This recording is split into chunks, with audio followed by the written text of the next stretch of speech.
世间罪业化身，带来灾祸，带来死亡。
尊上，我们到了。尊上，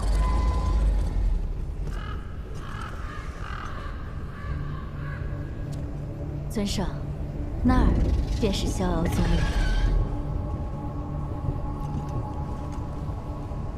仙气蔽日，过去竟就藏于此。回尊上，就在逍遥宗的不照山。日月不照，天地不明。看来今日是要应验了。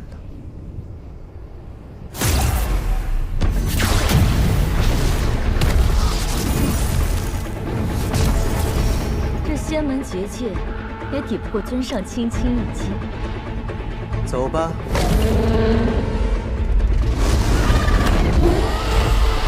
去看看那传说中可以终结无的神器。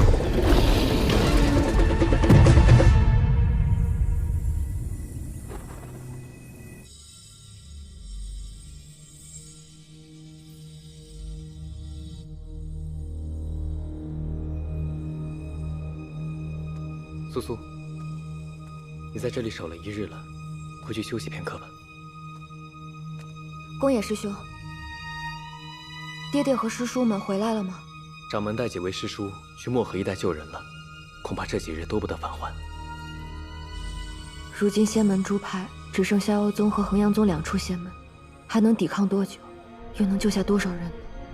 要是能想办法诛杀魔神。万年前诸神陨落，才齐力诛杀了上古魔神。如今新魔神骤然临世，连姓名来历都不知道，凭我们如何能诛杀？难道就没有其他办法阻止魔神吗？当今世间已无神明，凭我们的肉体凡胎，根本就无法伤他分毫。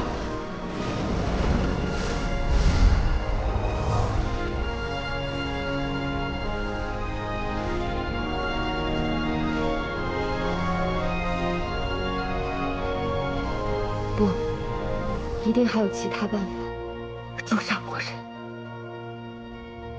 虽然世间已无神明，但若能找到与魔神相克的神器，或许我们还有转圜之机。可他在哪里，叫什么名字都不知道，我们又如何将魔神诛杀？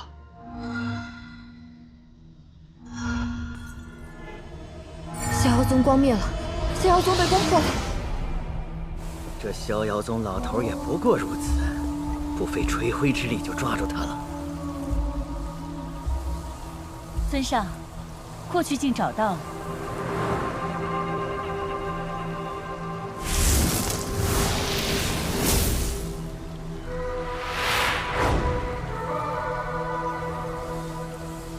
只是这玩意儿用我们的魔器竟无法打开，还需他们的仙门之术。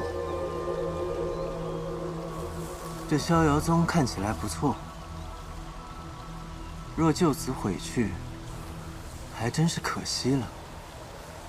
赵幽真人，你不如帮吾这个忙，吾便留你逍遥宗苟存，如何？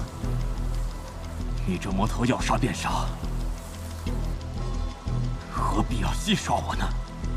如此行径，真是猪狗不如。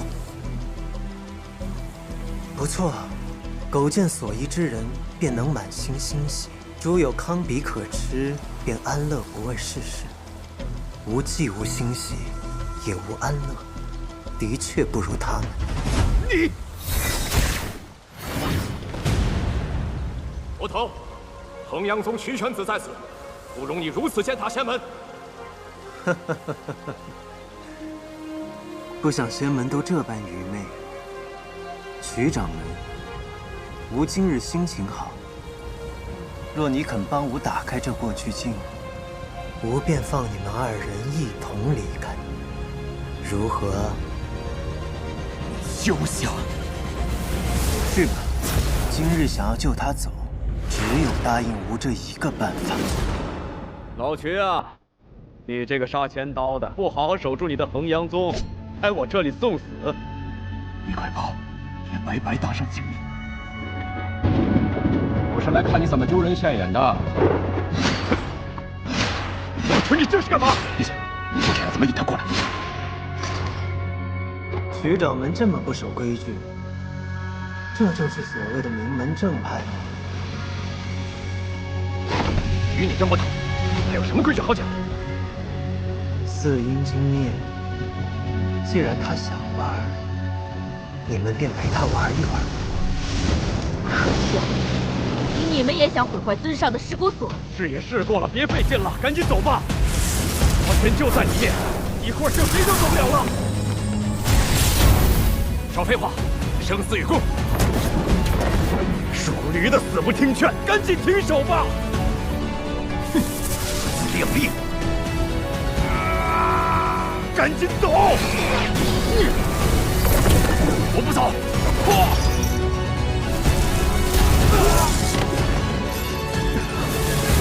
摇摇翼！有点意思。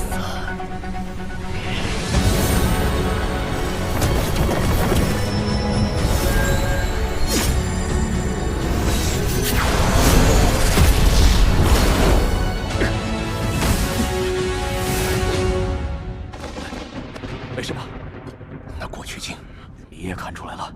能跟四阴经灭打个平手，有点意思。那吾也陪你们玩玩吧。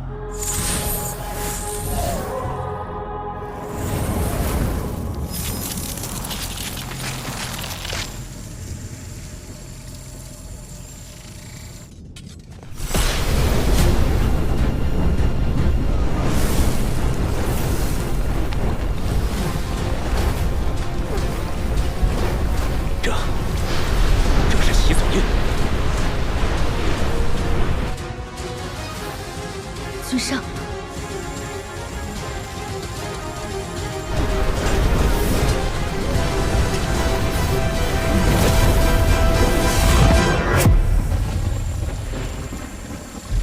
尊上，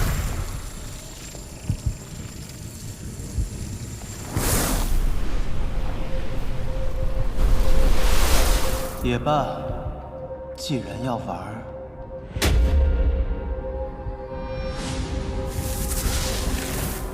不如玩个尽兴一些。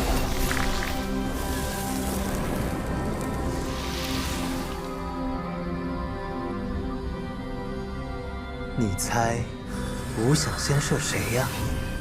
被尊上的屠神弩标记，必死无疑。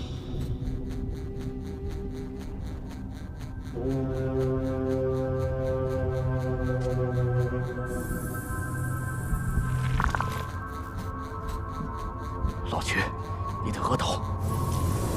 或许一石二鸟，也颇有意思。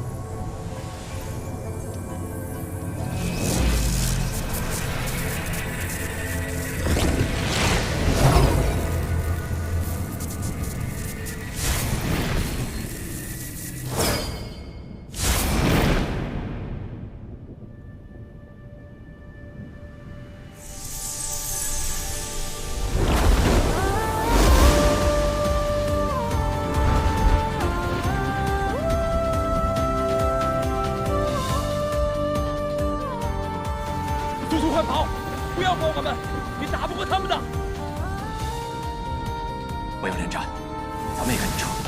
想跑没那么容易。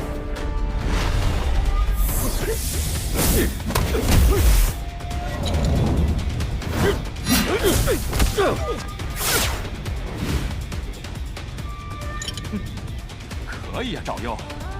好，执念，接着，快拿走过去镜！魔神就是为此而来的。敢耍我！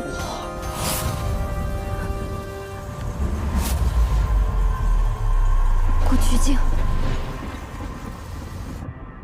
有意思。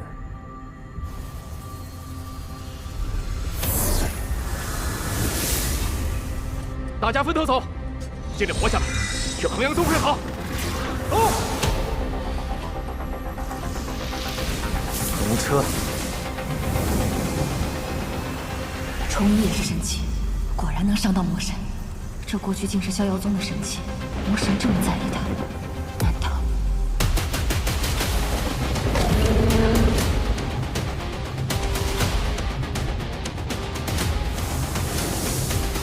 是你。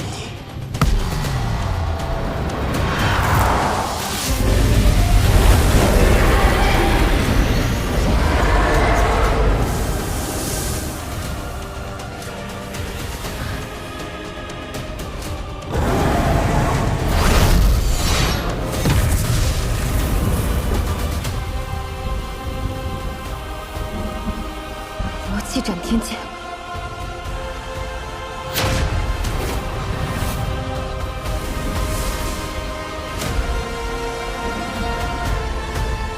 500年来，你是第一个伤到吾的人，配得上死在吾的斩天剑之下。仙子，快把吾的过去镜归还给吾。过去竟是仙门之物，你若想拿，不如杀了我。今日，本尊便要杀绝仙门，叫这3界4周从此再无一根仙骨。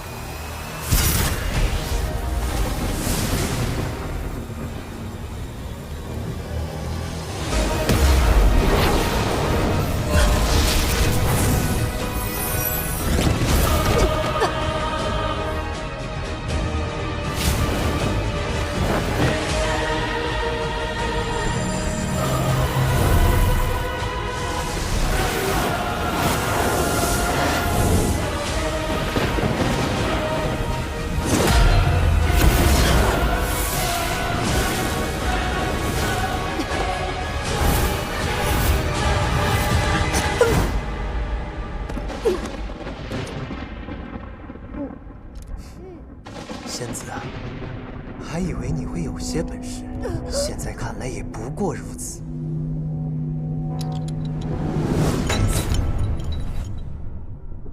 过去镜，爹爹，我回不来了。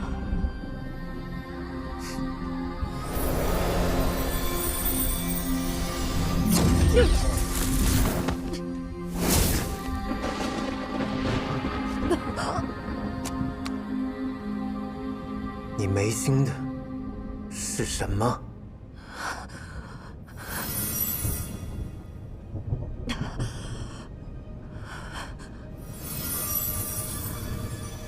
过去镜，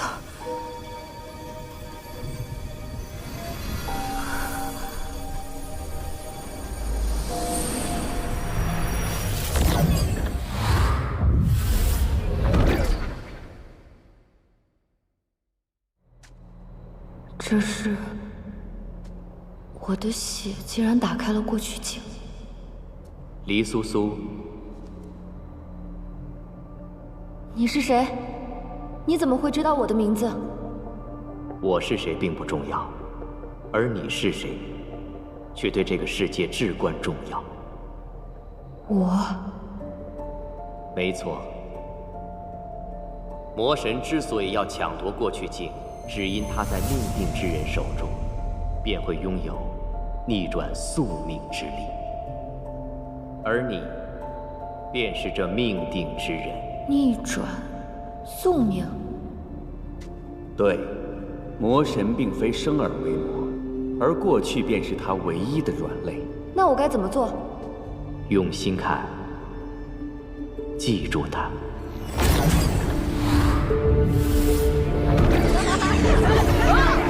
蛇狗叫啊！哎，说话呀你！澹台烬呀！痒巴了你！跟你说话呢，说话！真窝囊，就是连反抗都不会，狗都比你狠，你只会挨我们的揍。对，这是魔神之前身。500年前，他还只是肉体凡胎，身在圣王宫。但身为魔胎，已在为魔神复苏积蓄力量。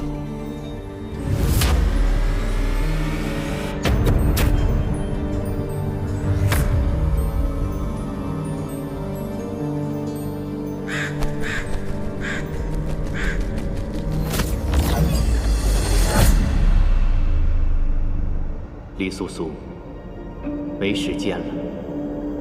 如今魔神临世已成定局，但那时他若无法成魔，便不会发生今日灭世之劫。记住你要寻找之人，快回衡阳宗，开启破光阵，这是逆转乾坤的唯一办法了。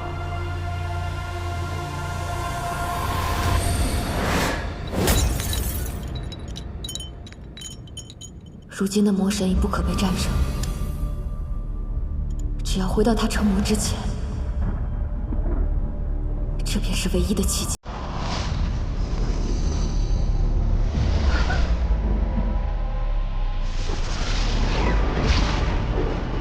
休想伤害他！不要杀他！火焰师兄！素素，不要管我，拿好过去剑，快回衡阳宗。不，我不走。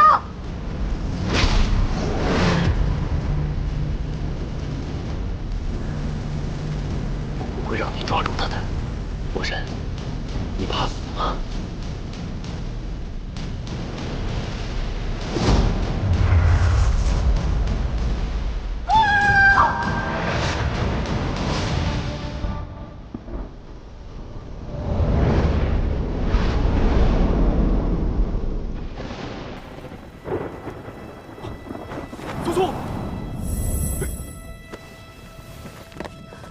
素素，怎么就你回来了？季无呢？爹爹，你看这个，狗都比你狠，你只会挨我们的揍。打他！娘娘，揍他！揍他！打他！打他！打他！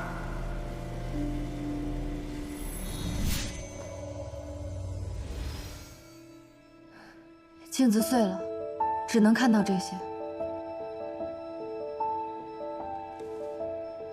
起码我们知道，魔神不是生而为魔，10几岁时还只是一个孱弱不堪的凡人。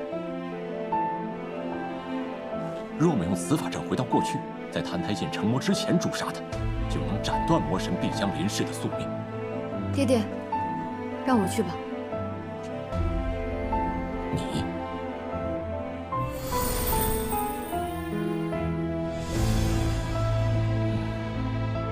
也好，夺神镜照前尘乃是苏苏所下，这是苏苏的姻缘。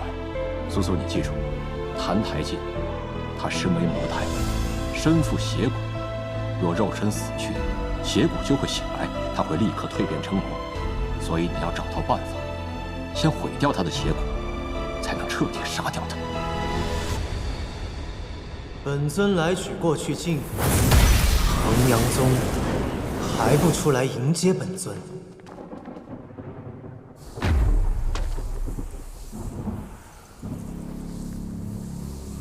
魔神来了，二战！赵幽，快开破光阵，送素素回到魔神成魔之前。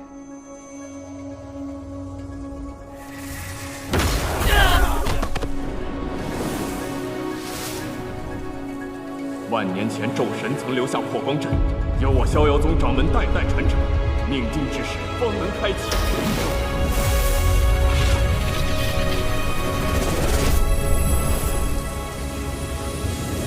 老徐，时机已到，你还在等什么呢？等等，苍幽伯伯什么时机？爹爹！诸神陨落之际留下预言：仙门破灭之日，会有人进入破光阵，重塑过去未来。仙门破灭！苍幽伯伯，快停下！爹爹！爹爹！苏苏，既然有机会能改变魔神灵世的宿命，这天下苍生便有一线生机。进入破光阵活下去是你的宿命，死守仙门是我和你赵幽伯伯的宿命。再见了，苏苏，在那边照顾好自己。衡阳宗弟子听令，四周存亡在此一战。今日我衡阳宗上下死守明无间，宗门不绝，结界不破，且战！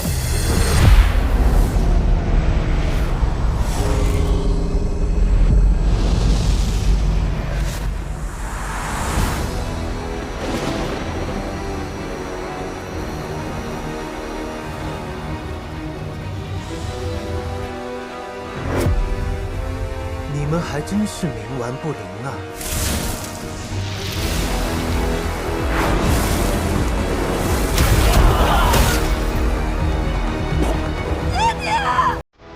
苏苏，来不及了，你必须马上回去，回去才是唯一的转机。我会将你送回500年前的圣国，记住，无论看到什么都不要回头，四周三界就靠你了，明白吗？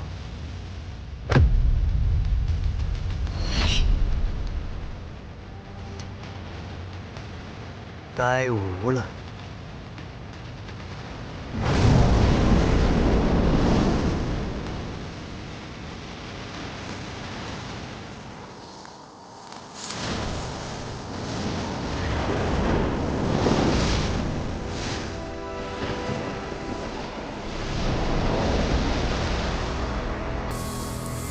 屠神弩。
是蓝色的了。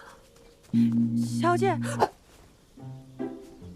小姐，你怎么都开始说胡话了呀？小姐，小姐，你是不是摔到脑袋了呀？小姐，小姐，你清醒一点。记住，你要寻找之人，想办法斩断魔神林氏的宿命，一切便会迎来新生。小姐，爹爹，赵佑伯伯，我真的回到过去了，你们等着我。苏苏，爹爹相信你，你一定能做到。等着我。小姐，小姐，你清醒一点啊！小姐，那个，劳驾，能不能扶我一把？我头有点晕。哦。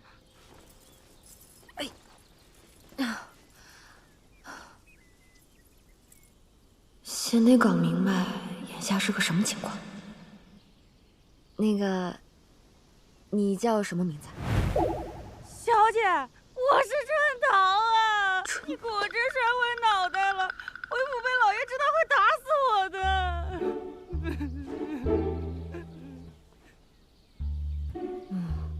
看来如今我生在一个富贵人家。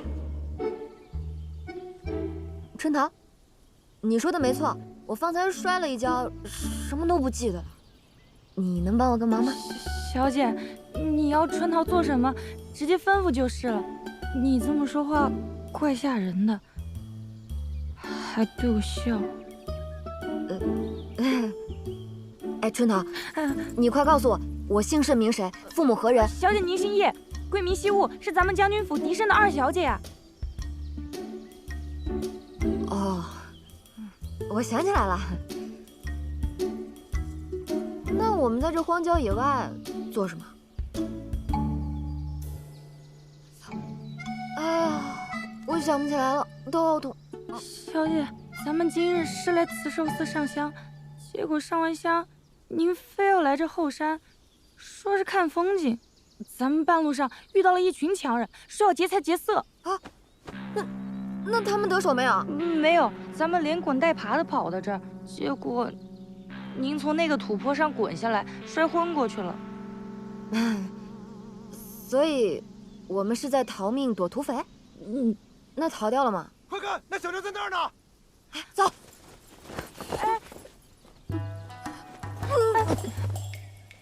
糟了，这凡人之躯飞不起来。小姐，你做什么？没事，脚麻了，跺两下。跑！小妞，别跑了，跑不掉的。小姐，别跑了，小姐，跑不掉的。你快找个地方躲起来。好。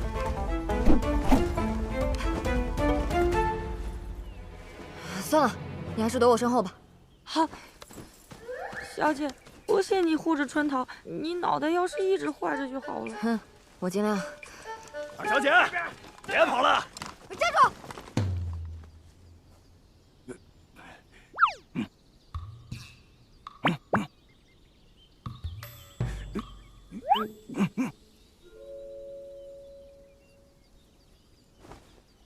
老实交代，是谁派你们来谋害我的？我可以饶你们一命。小姐，你为什么这么问啊？方才他叫我叶二小姐，分明是知道我是叶将军府的嫡女，山野匪类便是想劫财劫色，也该掂量下斤两吧。小姐，你摔过脑袋之后变得好聪明啊！所以，你们是准备顽抗到底了？兄弟们，给我抓住他！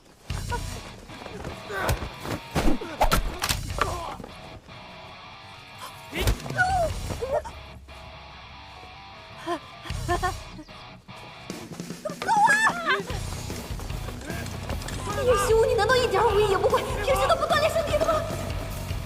李素素啊，李素素，四周三界还等着你呢，可能要出师未捷身先死。这楚雨空侯与我命脉相连，一定能招出来，一定得招出来啊！超人，冲什么？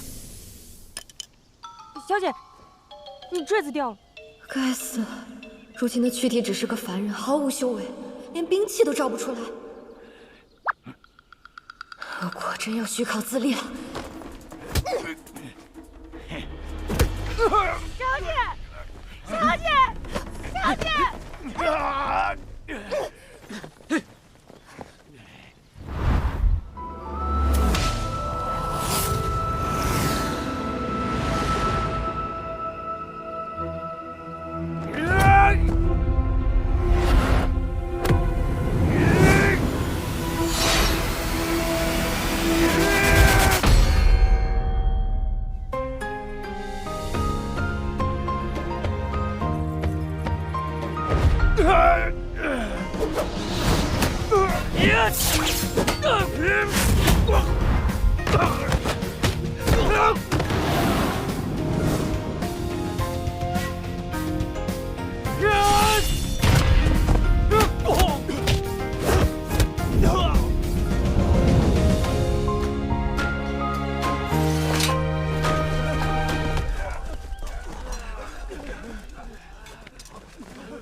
大师兄，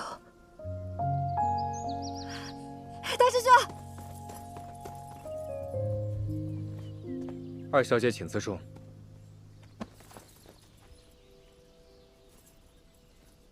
大师兄，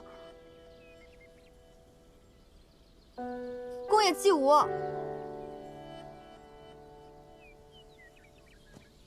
你叫我什么？殿下，殿下，殿下，您没事吧？叶二小姐，怎么又是你？他不是大师兄。六殿下，我家小姐今日摔坏了脑袋，有点糊涂，您千万见谅。二小姐，不要再做戏了。我萧凌此生独钟叶冰长一人，绝不会对你有意。方才救你，也只是出于道义，请你好自为之。告辞。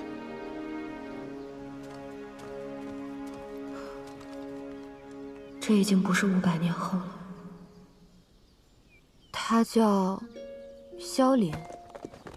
是呀，小姐不记得爹娘也就算了，怎么连六殿下都不记得了？那你说说吧，他是什么人？六殿下是陛下唯一的嫡子，在民间最得人望，人称山茶花殿下。那他方才说的什么独钟，什么有意啊？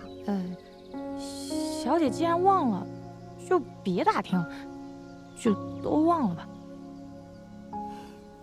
没关系，你告诉我。小姐之前不是爱慕六殿下而不得吗？可如今六殿下就快成为你的姐夫了。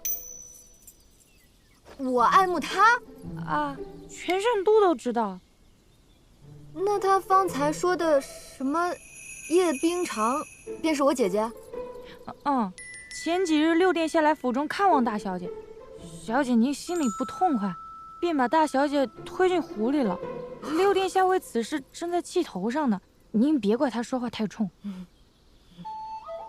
推落水，叶希武，你也太缺德了吧？那我姐姐她还好吗？听说是染了风寒，不过无甚大碍。只不过小姐你今日一反常态，闹着要来这城外为大小姐祈福。二小姐，二小姐，怎么样啊？什么怎么样？别过来啊！小的们演的怎么样啊？刚才没惊着您吧？可是您吩咐的，让小的们越凶越好啊！二小姐，您可别不认账啊！可是您说的，把这六殿下引过来英雄救美，您就再给小的们10两银子。您说您这面也见了，这天也聊了，这铺也铺了，该给小的们结账了吧？小姐，真的不会说出去的。叶希武啊，叶希武，你缺德都缺出花来了。小姐，你可记好了，你爹是咱们大圣国柱国大将军，你娘生前是荣恩郡主，你祖母是大长公主，你全家都是大圣国1等1的贵人。知道了，我都快背下来了。不过待会儿进了家门，记得帮着我些，不能叫老爷发现我摔了脑袋。小姐放心，包在春桃身上。好气派的宅邸啊！会投胎果然很重要。不知道魔神现在在哪儿？哎，春桃，我想向你打听一个人，这个人的名字你可能没听过，他大约住在皇宫里面。小姐不妨说说看。这个人叫谭台烬，你听说过吗？你知道？这个人就是咱们姑爷，你夫君啊！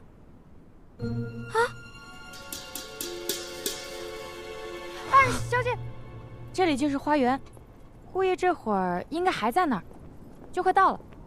没想到这么快就找到魔神了，也不知500年前的他实力如何。仅凭这副凡人之躯，也没有重羽帮忙，我能否杀得了他？小姐，你怎么脸色那么不好啊？春桃，你说谭台烬入府已有半年了，那你可知道他有什么罩门吗？罩门？就是害怕的东西。小姐，我说你怎么会把这个也忘了？咱们姑爷在这府里最怕的，就是你呀！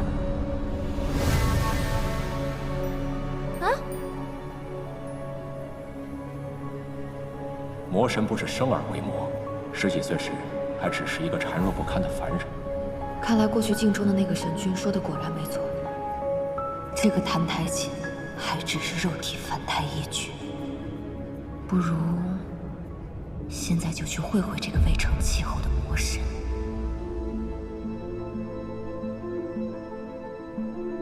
破光阵的时间、地点也都没有错，这么容易就找到他，看来老天都在帮我。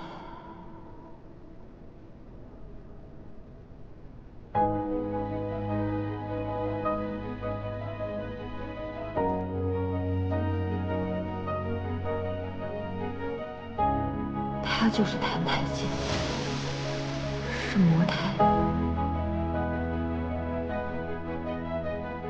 他看起来好虚弱，他真的会变魔神吗？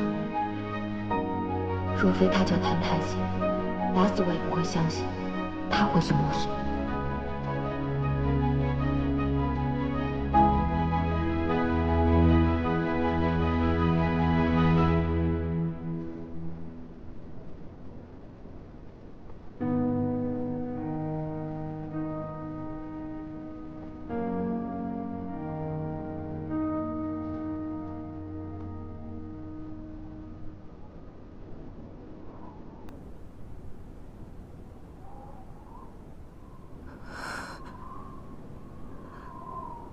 你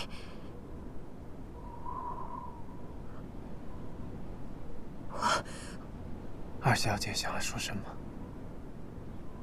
杀了他，就能改变魔神降世、4州3界被屠的命运了。可爹爹在开阵前说过，苏苏，谭台晋升为魔台，身负邪骨，若肉身死去，邪骨就会醒来，他会立刻蜕变成魔。你要找到办法，先毁去他的邪骨，才能彻底杀掉他。别冲动，李苏苏，毁掉邪骨之前，不能让他死。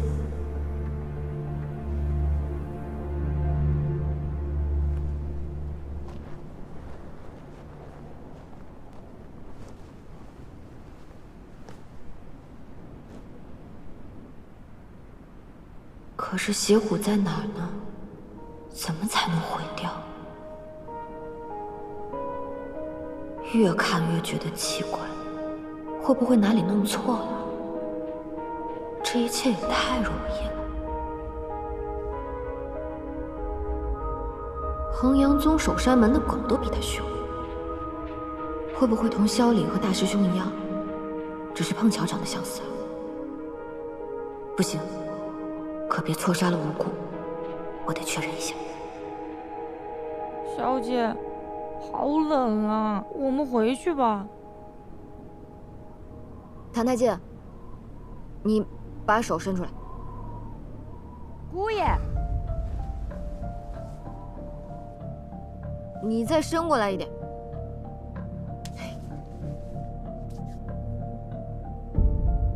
谭太监，你掐我一下试试。别动，你做一个凶一点的表情，试试。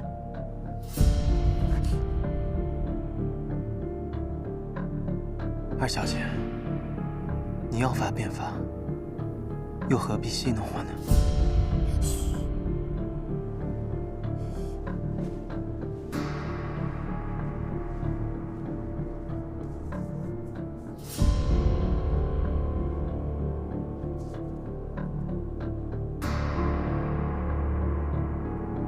谭太监，我要你在心里想，你想杀人。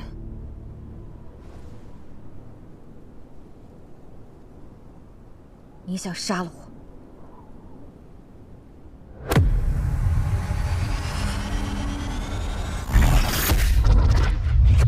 今日本尊便要杀绝仙门，从此再无一根仙骨。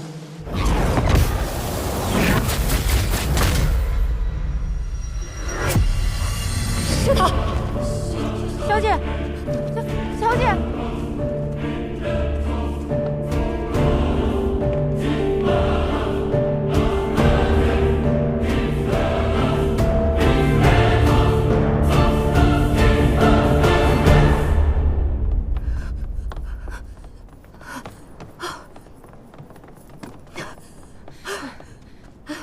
小姐，你怎么了？是不是姑爷掐到你嗓子眼了？您一直在打寒战，还是先送您回屋吧。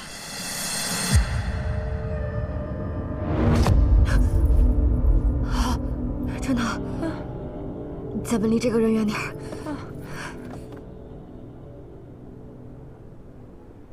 谭台烬为什么会跪在冰面上？小姐，你都忘了，是你让姑爷罚跪3天的呀。我让他跪，他就跪？不然呢？叶希武，你可真了不起，魔神都凶不过你。那我又是为了什么让他罚跪的？我有点想不起来了。还是因为之前您把大小姐推进湖里的事儿。那关谭台烬什么事儿？您当时脚底一滑，就也栽下去了。六殿下当场跳进水里，游过去救大小姐。姑爷看见六殿下跳了，就也跳下去了。救我？救大小姐。冰城小姐被他俩救上来，小姐您是自个儿扑腾上来的，可把您给气的，您就罚姑爷到外头跪着去。当天晚上下了鹅毛大雪，那湖面上都结了一层冰，你看了高兴，就让姑爷到冰面上跪着去。你说，谭台烬，你不是爱吃狐狸血脉吗？就好好在这血脉几天吧。这也太不是东西了啊！哦，我是说，谭台烬竟然胳膊肘往外拐，太不是东西了。小姐，你千万别放在心上，气坏了身子。虽然说姑爷喜欢大小姐，啥？你的意思是，谭台烬喜欢叶冰裳？可也就只能想想。小姐，您雷霆手段，我也有贼心，也没贼胆，只能身在曹营心在汉。所以，我喜欢六殿下，六殿下喜欢我大姐，谭台烬也喜欢我大姐。没错。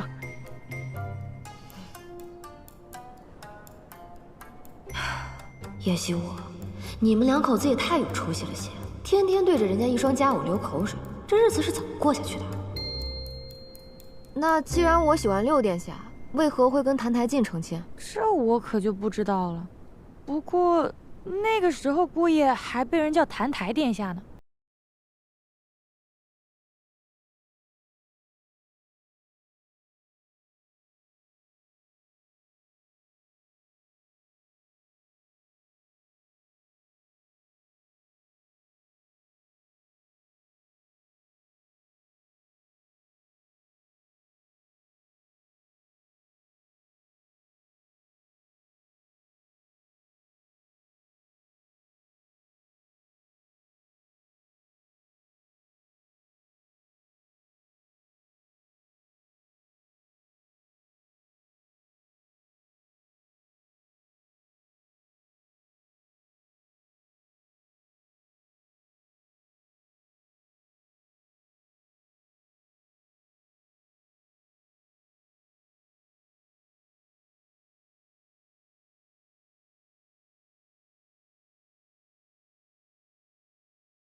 那小姐先好好歇歇，春桃就宿在隔壁，小姐有事唤我就好。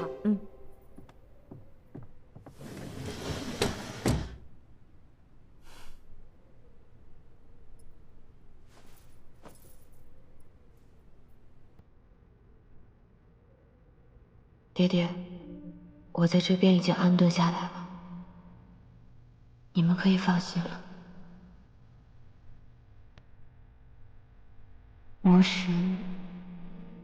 魔神我也已经找到了，只是现在还不能杀了他，来改变魔神临世的宿命。不过，好在他现在还只是个柔弱的凡人。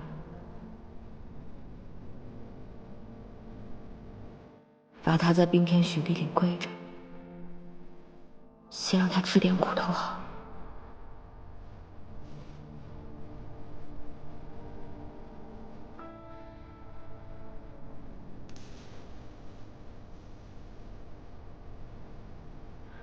起风了，今夜一定非常难熬。外面风声这么大，他不会有事吧？爹爹，找有我不？大师兄，我这么做没错吧？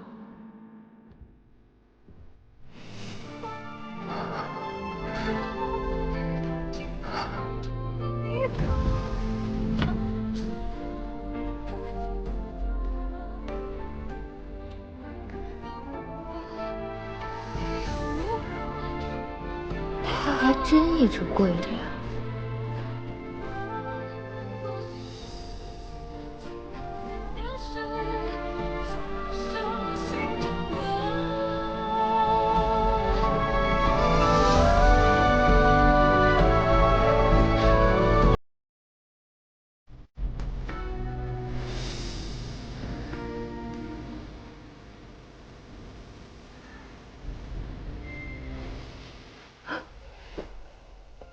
我什么时候睡着的？小姐，你醒了。昨夜那大风吹得跟狼嚎一样，您睡得可还安稳？哎呦，他怎么还在这儿呢？你看到了吗？这都第3日了吧？你可真够硬的。哎呀，得罪了二小姐，没他好果子吃。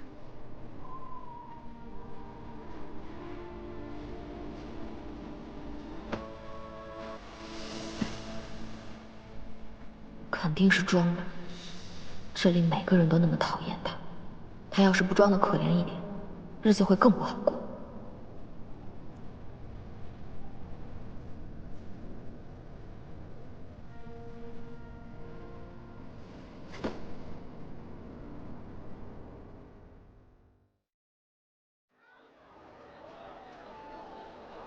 谢谢，谢谢叶小姐。叶小姐真是活菩萨，这么多年来，每逢初一15都亲自来周鹏施咒，雷打不动啊。大明儿我也去庙里求一求，保佑他和六殿下早点成亲，生他3、5个小王孙。不用谢，小姐，六殿下昨夜派中太送信来，说他今日休沐，会来周鹏帮忙。这算算时辰也该到了，你把勺子给我，快去打扮打扮。不用了。对了，拿好了。中太跟我说，昨日他们去练兵，在城郊遇到了二小姐，那个泼妇还不肯放过六殿下，不可口出恶言。不用谢，二妹已经嫁人了，此番胡闹，怕是以后在京中的名声更加不堪。你听来的这些闲话，也不要去祖母和爹爹他们面前说。小姐，你还替他担忧什么呀？你前些日子被他推得坠了湖，还染了风寒，老爷他们不也没罚他吗？以后不许再提此事。拿好了，谢谢您，叶小姐。不用谢，把这边都清扫一下。六殿下到。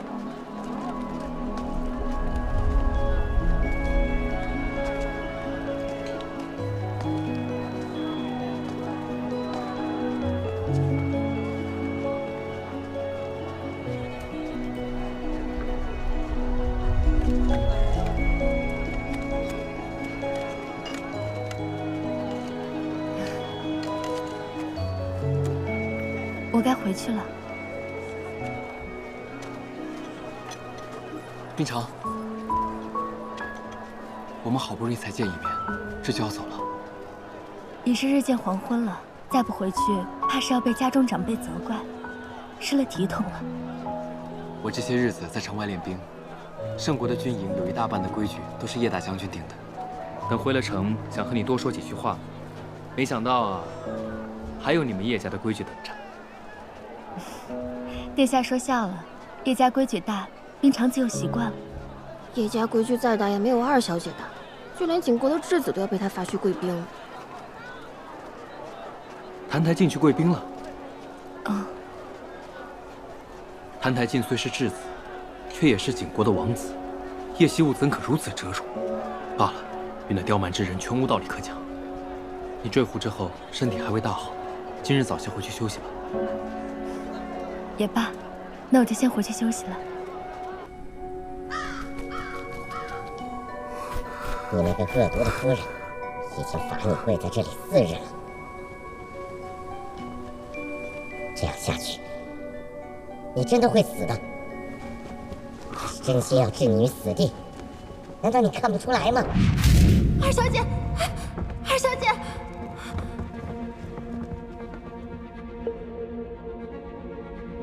二妹妹，我知道方才在湖边，你不是故意的。我就是故意的。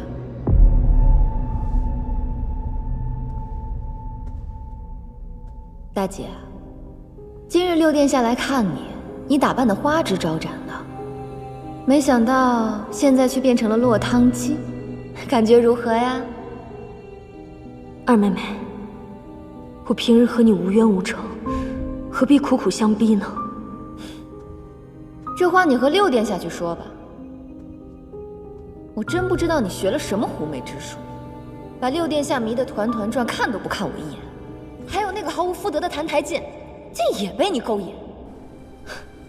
既然他那么爱出风头，我就让他出个够。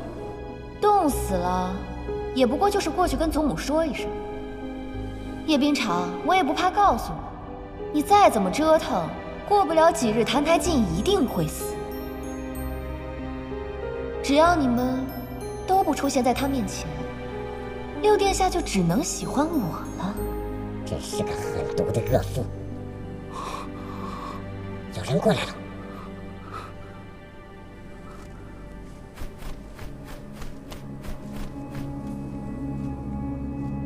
这府里怎么总是乌鸦飞来飞去的？真是晦气。好像姑爷来了以后就一直这样。太阳又落山了，这天寒地冻的，再跪下去，他可能真的活不过今晚了。他是死不足惜，可是如若血骨复苏，麻烦就大了。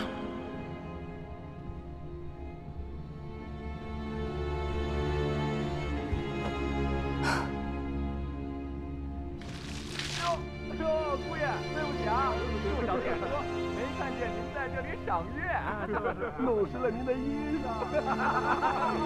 走。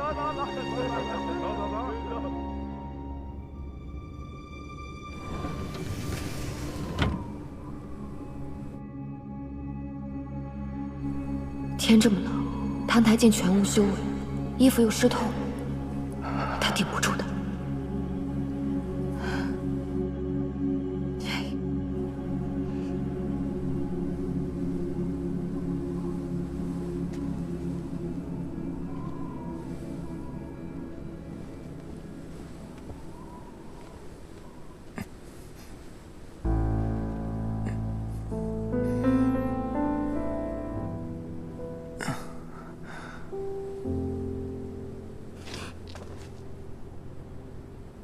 二小姐，天寒地冻，请回吧。不用劳烦你亲自来监看我受刑。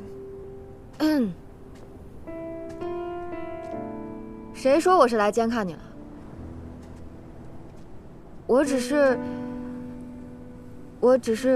这是什么？我只是来看看你死了没有，免得还要我替你收尸。我便是死了，又何劳二小姐亲自来为我收尸？这世上想要看到我横死的人，多如过江之鲫。说不定到时候会成群结队的来向你登门道贺呢。你以为你这么说，我就会可怜你了？可怜我？不行，小魔神已经动蔫了，再这样真的会死。算了，以后有你报应的。这斗篷难看死了，我不要了，送你了。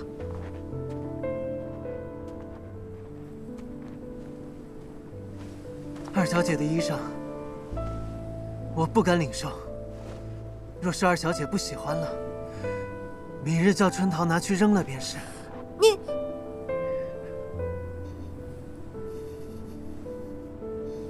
二小姐还有何事？看吧，李苏苏，这小魔神根本没血没肉，你明明可怜他，他却还阴阳怪气。但凡这魔头还有一口气，就不能给他一丁点善行。有这好心，不如多去喂喂狗，感化感化山匪。小不忍则乱大谋，小魔神死不足惜，可3界4周的性命，还都压在他身上呢。哎，唐太剑，你不要装死啊！你不要以为这样我就会可怜你。这个景象似曾相识，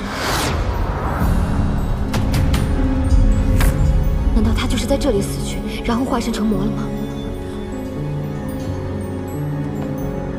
谭太剑，谭太剑，醒醒！春桃，春桃！小姐，是你叫我？我叫你，快进来。哦。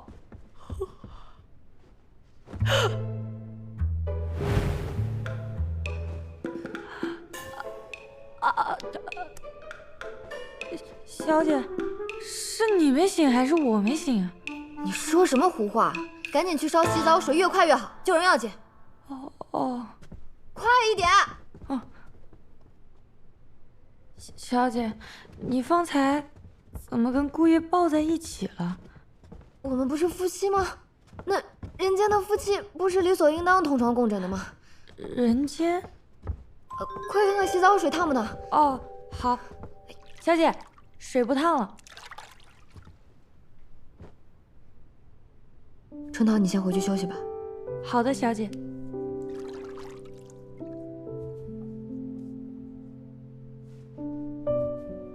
这些伤是被叶惜雾打的吗？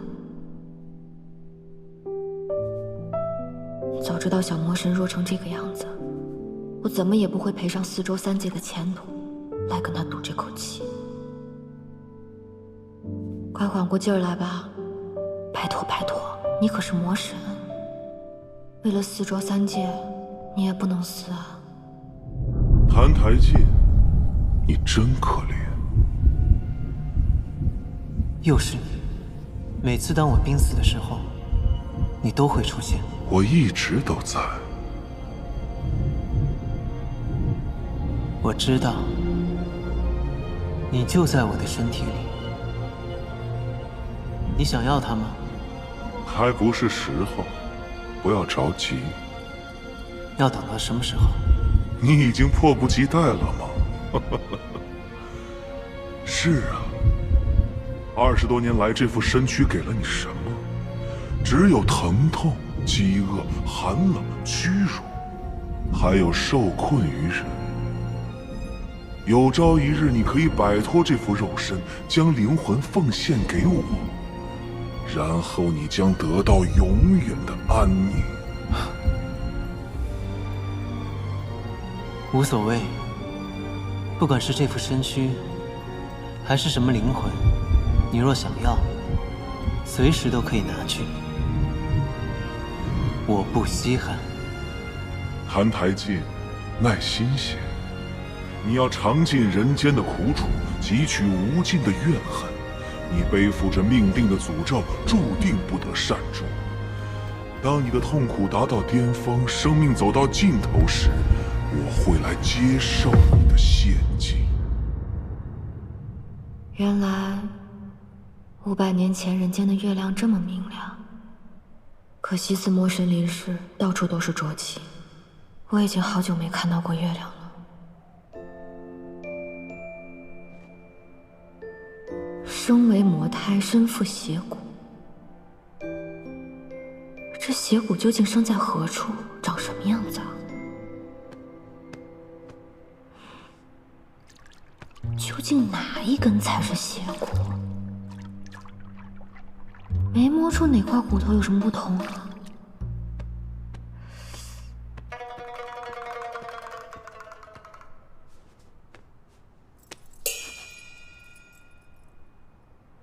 你在做什么？你醒了？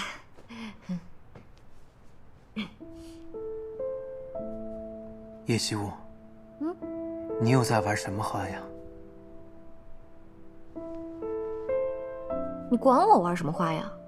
你既然醒了，就赶紧起来穿衣服，别泡在水里面装死。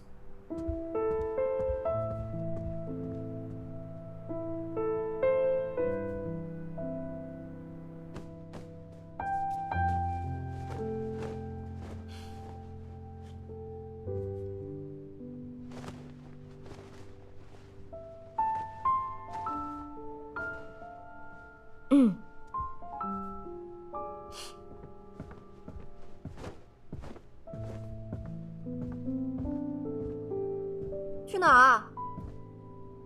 去湖面，还没有天亮。哎，你不能去！你给我站住！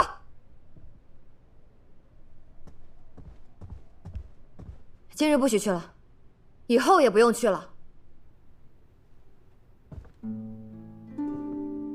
为什么？你是我的人，天天跪在外面人来人往的，不是丢我的脸吗？那真是抱歉了。我累了，我要睡了，你不要跟我说话。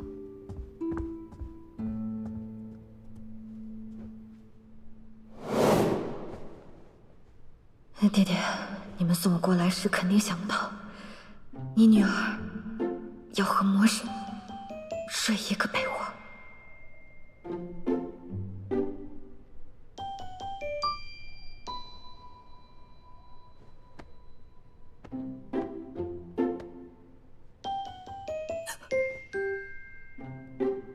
你站着干什么？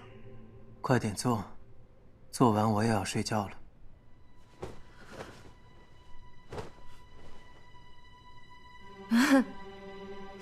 做什么？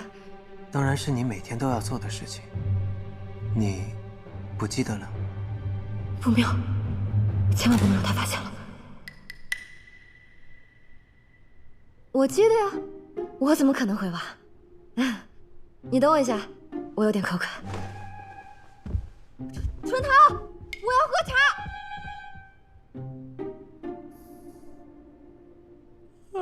春桃，你快告诉我，我每天晚上和谭台烬都要做的是什么事情？打胎呀！啊？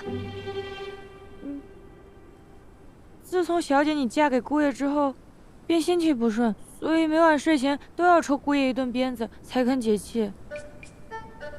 这是变态吗？啊？鞭子放哪儿了？就放在小姐你褥子底下。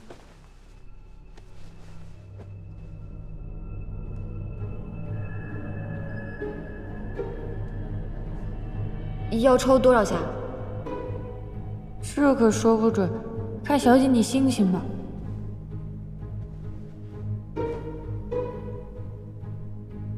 这么长的鞭子，叶希雾，你果然是个变态。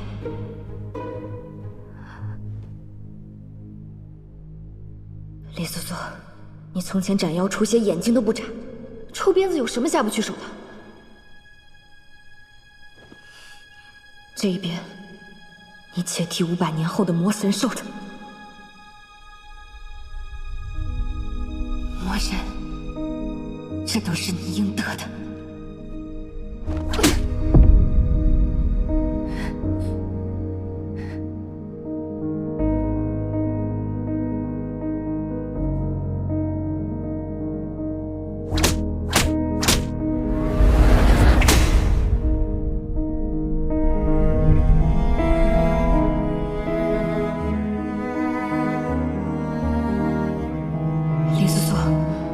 在干什么啊？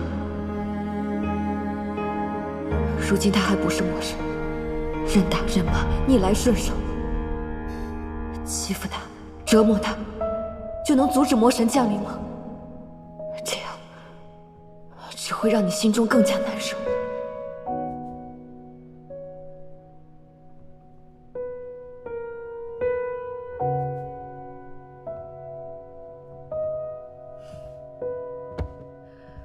我累了，今日打不动了，睡觉吧。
谭太介，谭太介，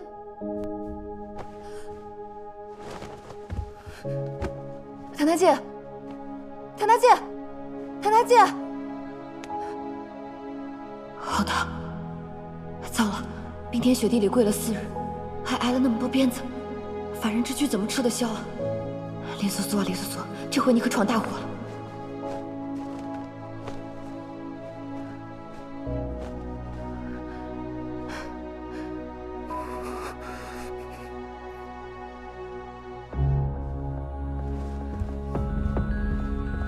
春桃，春桃，春桃，你睡了吗？春桃，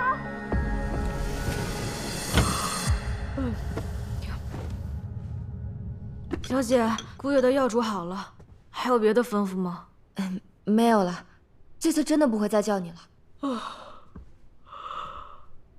你好，就是。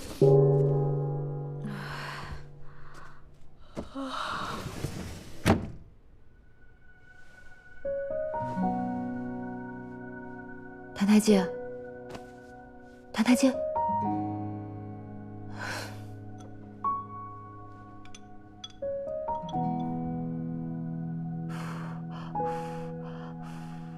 来，喝药。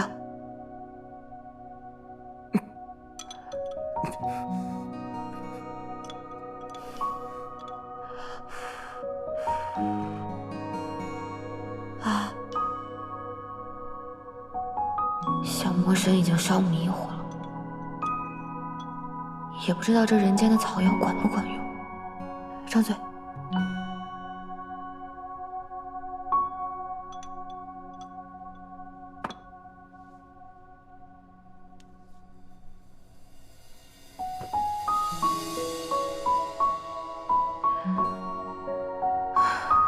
怎么还这么烫？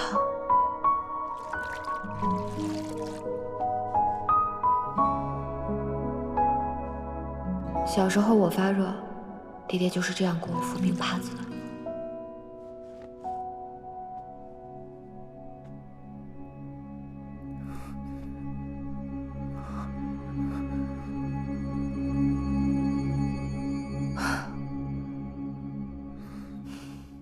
你终于醒了，我就知道这招肯定管用。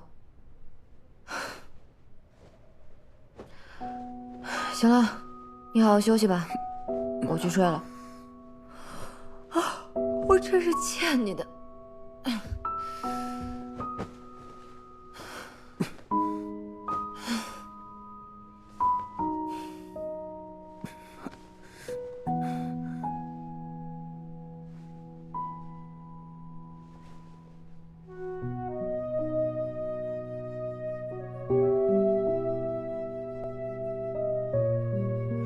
这女人出门上香，莫不是撞了邪，被什么上身了？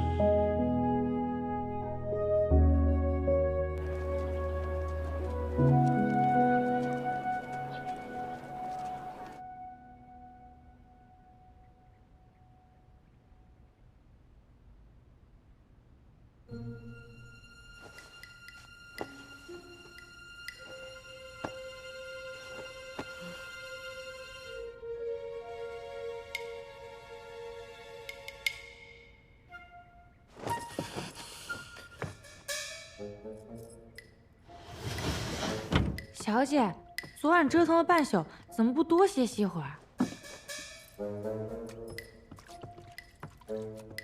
谭太进人呢？顾夜除了受罚，平日里会去藏书楼里抄经，今日一早便去了吧？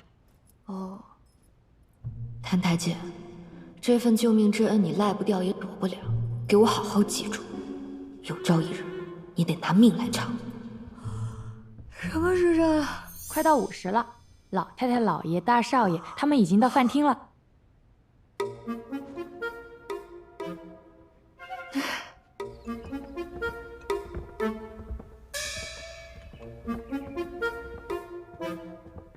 二小姐好。这些都是叶希雾朝夕相处的家人们，想留在叶府，得先过了这关才行。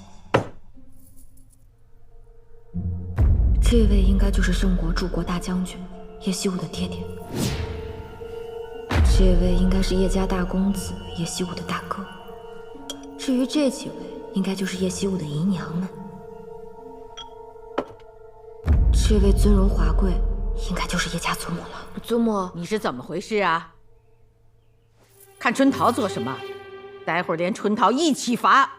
糟了，叶希雾，你这个惹祸精，这是又闯什么祸了？过来。糟了，不会是要挨手板吧？你这是想急死我呀！这么冷的天，你连件挡风的衣裳都不穿，就在外面跑来跑去。你们看看，这穿的都是些什么呀？我可怜的楠楠哦，你身边连个能知冷知热的人都没有，到头来疼你的还得是自家人。哎，来，把这个穿上就不冷了。还好只是虚惊一场。这才像个样子。春桃，到库房再领几张皮子，给你家小姐多做几件冬衣。是。祖母，我也想要一领白狐裘。想要？喏，找你爹要去。爹，我要白狐裘。你要个屁！叶泽宇，你还好意思？身为叶家长子，不知习武练剑，像你二弟一样戍边守国，建功立业，就知道跟那些狐朋狗友去骑射玩乐。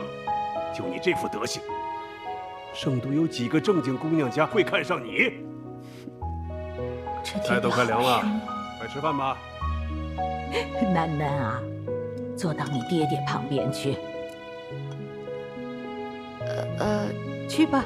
是。慢点啊。爹。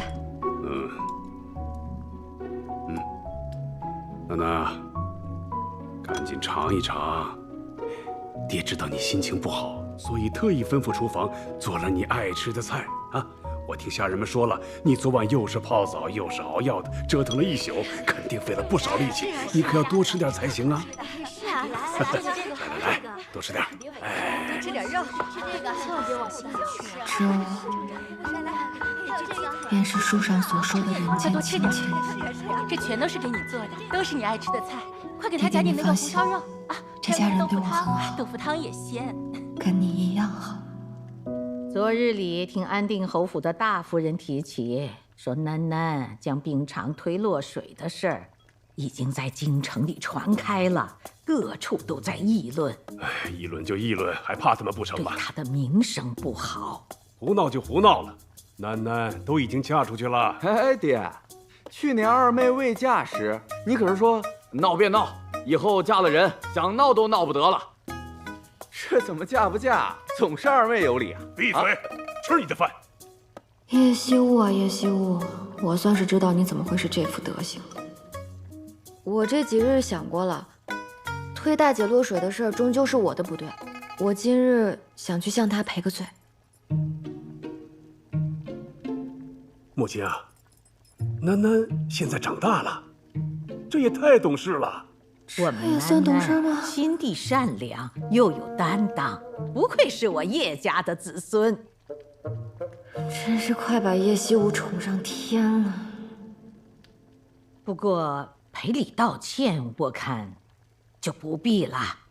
万一冰长病气还未去，被染上，那就不好了。没关系，祖母。祖母说的对。二妹若是来向我赔罪，倒是看清了我们姐妹的情分了。大姐，二妹快请坐。祖母，是我不好，这几日带着病气，未能向祖母和父亲请安。今日施粥归来洗沐一番，没想到却来得晚了，搅扰了大家吃饭，真是该罚。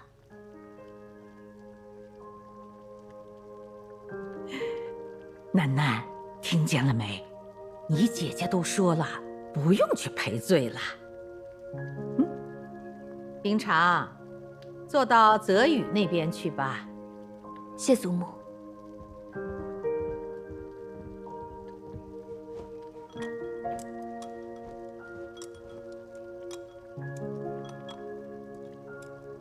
怪不得大师兄，不，萧岭和谭台烬都喜欢她。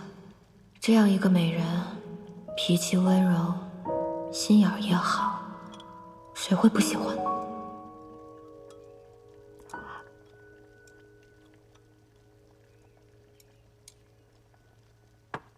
谭台烬人呢？怎么没来吃饭？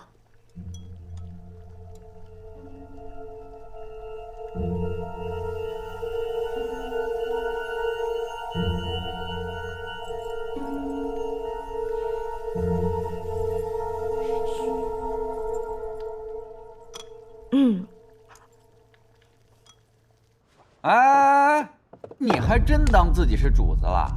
你总不能天天只吃饭不干活吧？就是啊，不能不干活呀。怎么？哼！哎，你看啊，我们哥几个辛苦了一下午，那还有一大堆主子们用过的碗筷没刷呢。我看您成日里清闲无事，劳您大驾，去把那些碗筷洗刷干净，再吃饭。怎么样？就是啊，劳您大驾了啊，姑爷。姑爷请吧。哎，去吧，那就辛苦姑爷了。来，兄弟们，吃饭！哎，来吃饭啊！来，好吃。哎，我给我，给你，好，给我，哎，给你。所以谭台烬自从入府，从未和我们一起用过饭，都是在厨房和下人一起。是啊。小姐那么烦他，哪还有胃口吃得进饭啊？不过我听说姑爷平日里也不大能吃饱，下人们都是看人眼色行事的。小姐你平日里怎么做，他们就跟着怎么做。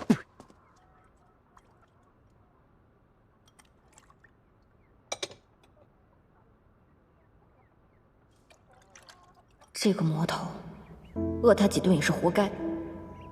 可整日里躲得远远的。我怎么盯得住他？厨房在哪儿？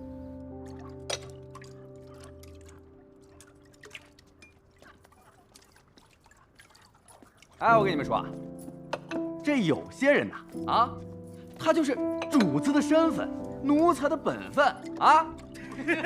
就是啊，那叫啥来着？贵人见命啊！贵人见命，过得其实啊，还不如咱哥几个呢，是吧？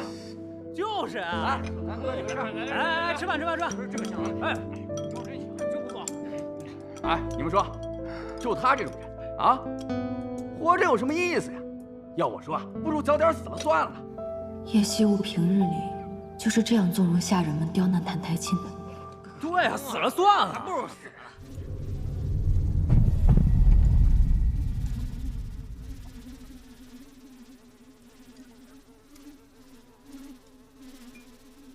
去吧。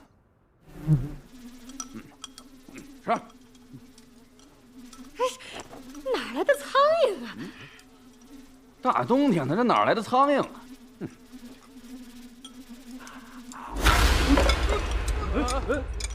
怎么了？出什么事了？哎，喝水，喝水啊！没事吧？没事吧？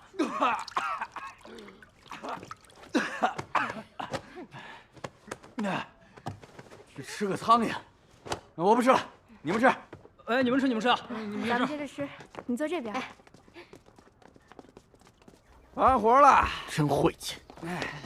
走。哎，二小姐，您怎么来了？那个澹台烬，澹台烬做错了什么，让你们催他去死啊？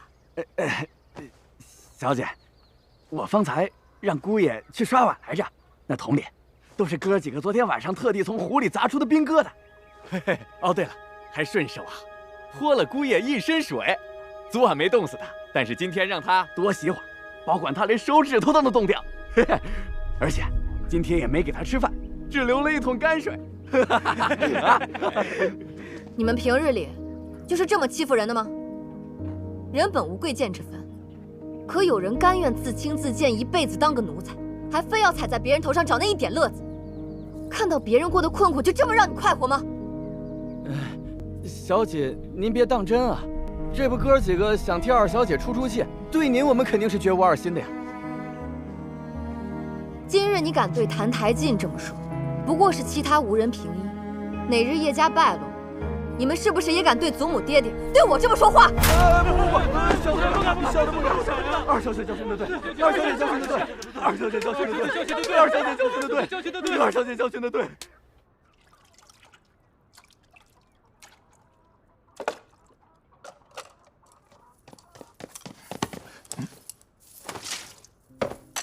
你别吃这个。二小姐，人不吃饭是会死的。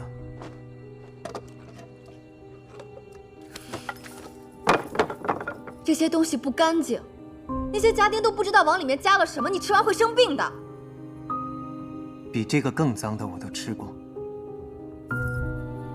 他们方才那样说你，你连句反驳都不会吗？你一个君王之子任奴仆欺辱，你一点羞耻之心都没有吗？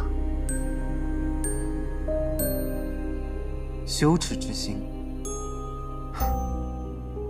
那种东西对我来说毫无意义。比起羞耻之心，还是这碗饭来的更重要。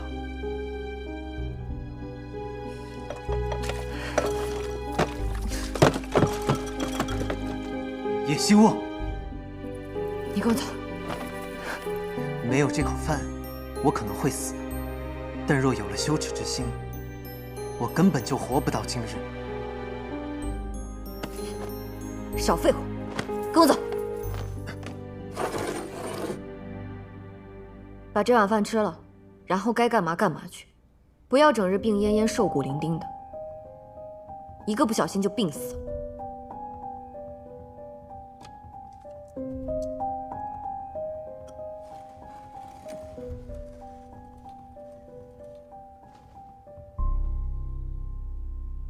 二小姐这套伎俩已经用过一次了，我若是再上当，便是活该。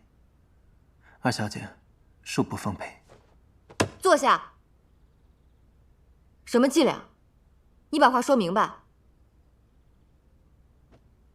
二小姐方才问我有没有羞耻之心，这种东西，二小姐你自己怕是也没有吧？好啊，既然你让我说，那我就再说一次。好，你说。半年前，七夕宫宴，你姐姐和萧凛在宫中相会，携手游园。而你呢，你却一心想要拆散他们二人，独占萧凛。不知从哪里弄来了一副名为节春蚕的迷药，准备下给冰长小姐与武殿下萧良，想叫他们二人生米煮成熟饭。可不曾想，萧良那日将我拦下。今日宫中宴饮，就连宫女和太监都能开荤，你该不会还饿着肚子吧？啊，也罢，谁让我这个人向来菩萨心肠。这点心就赠予你吧。多谢武殿下。哎呀，真是不巧哈！不知你最近听说没有？近来景圣屡有骄兵，若父王经谁提醒，想起你来，把你杀头祭旗，也不是没有可能吧？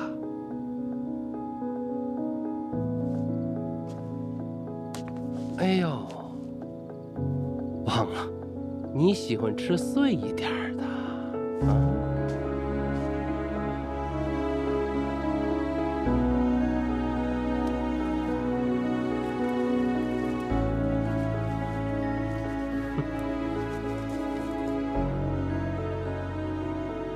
够碎吗？够了。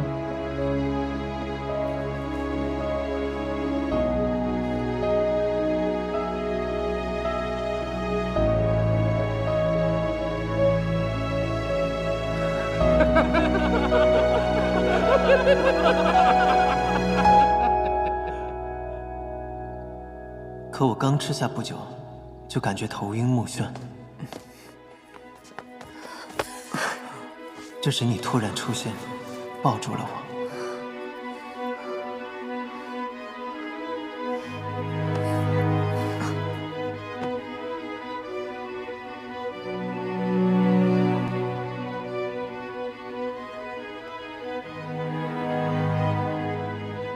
武殿下的劫川残不慎被我误食，好巧不巧，叶冰长的那份阴差阳错被你吃掉了。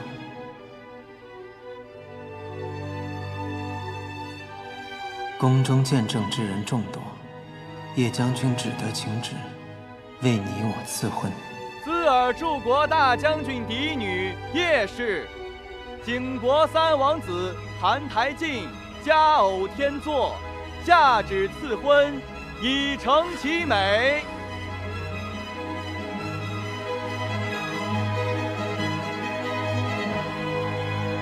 后来，你将此事原委告知于我，从此，你就以戏弄、折磨我为乐，愈发的扭曲、恶毒。叶修啊，叶修啊，你都做了些什么？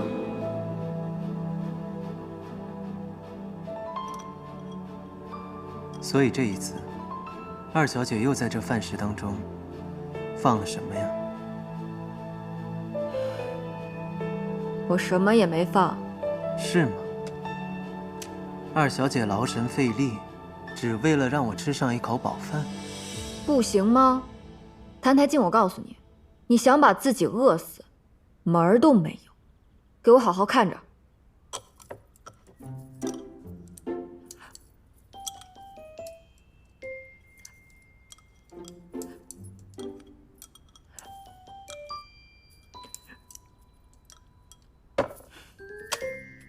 你这回满意了吧？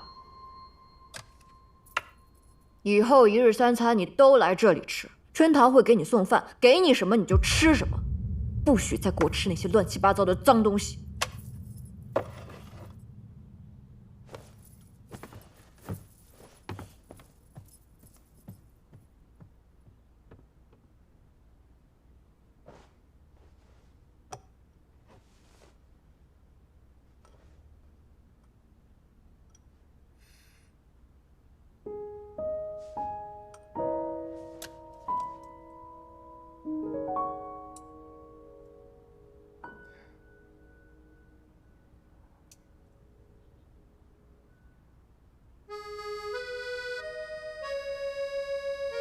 好像真的只是一碗饭。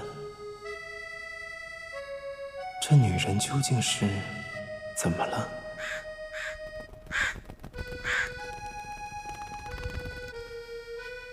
这应该是自打你进叶府以来吃到的第一顿饱饭吧？发现没有，这几日那个女人也太正常了，是不是脑子坏了？也许她想用其他办法折磨我吧，毕竟我人在这边。若是质子死了，叶家也无法脱责。也对，这女人反复无常，这儿确实不能久留。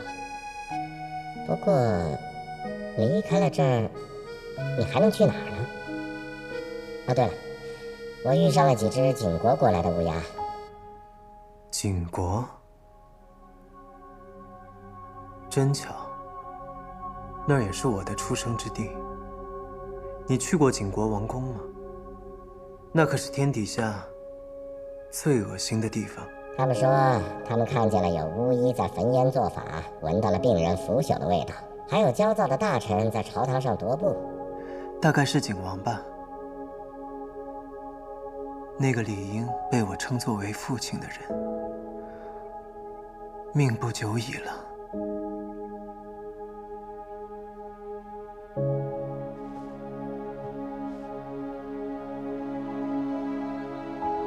可我连叶府都出不去，那些东西也与我无关了。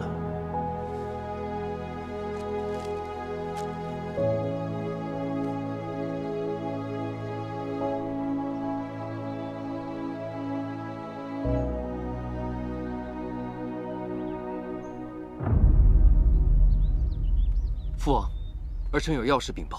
灵儿，你来得正好。刚收到急报，澹台无极快死了，他的那个哥哥即将继位，左右留着那个质子也是没什么大用了。儿臣听闻，澹台明朗天生是一副铁石心肠，这个人未必会有顾念手足的天性。杀了质子，恐怕会如他所愿。我的灵儿果然是聪慧啊！如此说来，姑若留着他，便是扎在澹台明朗心头的一根刺。姑稍后便宣澹台烬进宫，姑倒要看看他作何姿态。若他有心，姑不妨助他回去，搅浑景国，再趁乱将他杀了。要是他才薄志浅，姑也就没必要再留着他了。届时找个年岁相当的送去景国，只要澹台明朗信为真，那么真伪有那么重要吗？父王。